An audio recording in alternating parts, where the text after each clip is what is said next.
You ever hear the story about how if you chain an elephant up by the leg to something it can't move from, it will eventually get used to the length of the chain, like 2 meters or something, and it won't try to move further away because it realizes it can't, right?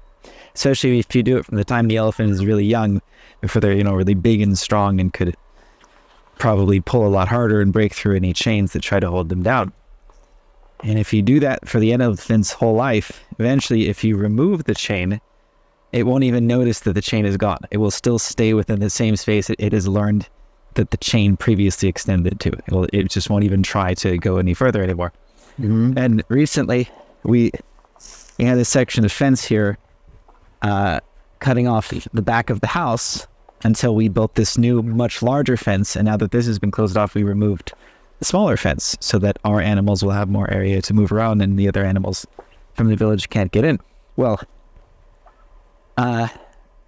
ducks apparently have not noticed that, because so far they have not yet gone past the line where the fence used to be. So they've probably been conditioned to a barrier being here that prevents them from going out here, even though there are many more opportunities out here to forage for bugs or whatever they're looking for.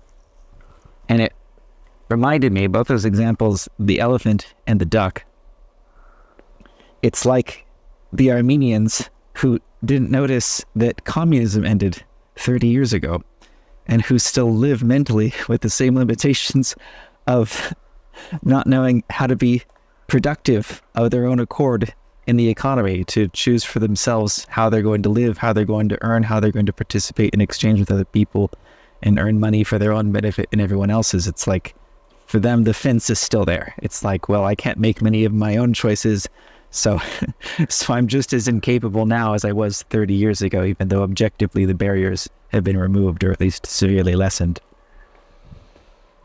The moral of the story is that Armenians are like ducks, I suppose.